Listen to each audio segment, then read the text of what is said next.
PLN area Gorontalo secara resmi mengoperasikan pembangkit listrik tenaga biomasa di Pulubala, Gorontalo pada tahun 2014 lalu. PLT Biomasa ini merupakan pembangkit pertama di Indonesia yang memanfaatkan tongkol jagung sebagai sumber energi utama untuk menggerakkan generator dan menghasilkan listrik.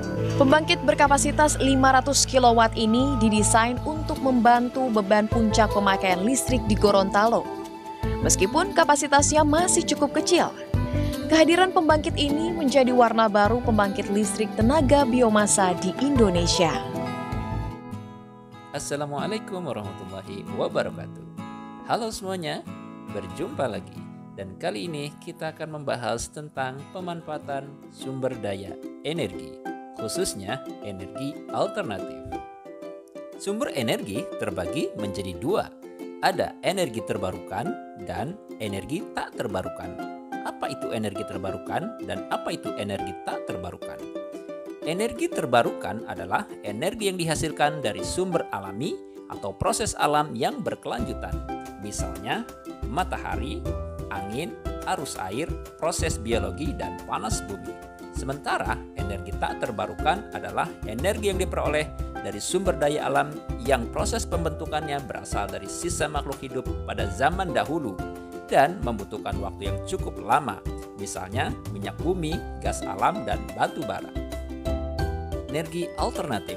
Nah, pada kesempatan kali ini kita akan membahas secara khusus mengenai energi alternatif. Apa itu energi alternatif?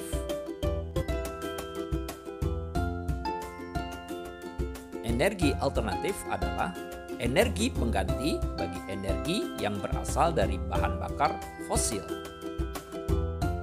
Yang termasuk energi alternatif diantaranya adalah energi biomasa. Energi biomasa adalah energi yang berasal dari bahan-bahan biologis seperti tanaman, hewan, pertanian, dan limbah industri atau rumah tangga yang bersifat organik. Bahan baku energi biomasa yang banyak digunakan berasal dari tumbuhan, kayu, atau limbah industri pertanian.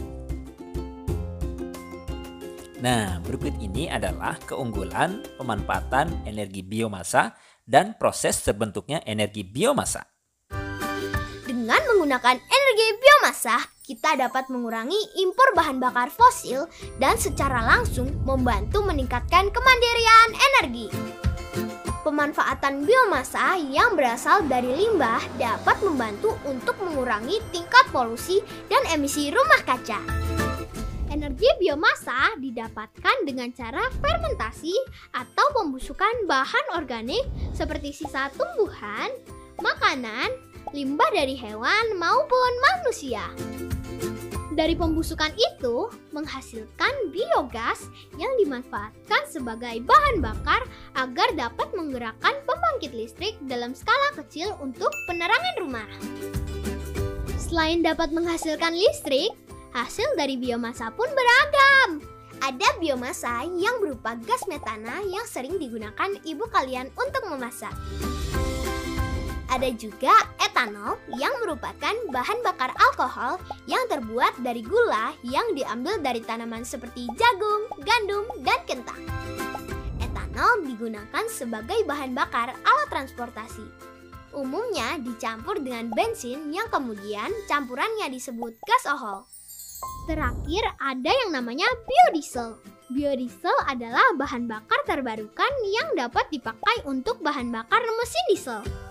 Bahan bakunya dari minyak tumbuh-tumbuhan seperti sawit, kelapa, jarak pagar, atau kapuk.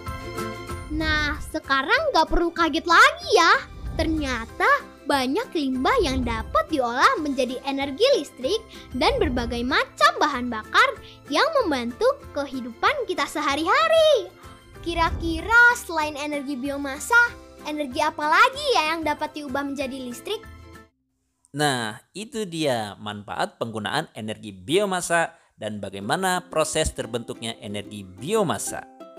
Selain biomasa, ada juga energi alternatif lainnya, yaitu energi angin.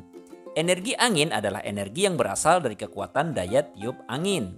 Energi angin bisa digunakan untuk menggerakkan kapal layar, Selain itu, energi angin juga bisa digunakan untuk memperoleh energi listrik.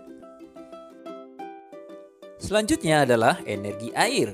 Energi air adalah energi yang berasal dari kekuatan gerak arus air dan merupakan salah satu sumber energi terbarukan. Energi air bisa diubah menjadi energi listrik dan pembangkit listrik tenaga air yang ramah lingkungan. Itulah tadi beberapa energi alternatif. Terima kasih dan sampai jumpa lagi. Wassalamualaikum warahmatullahi wabarakatuh.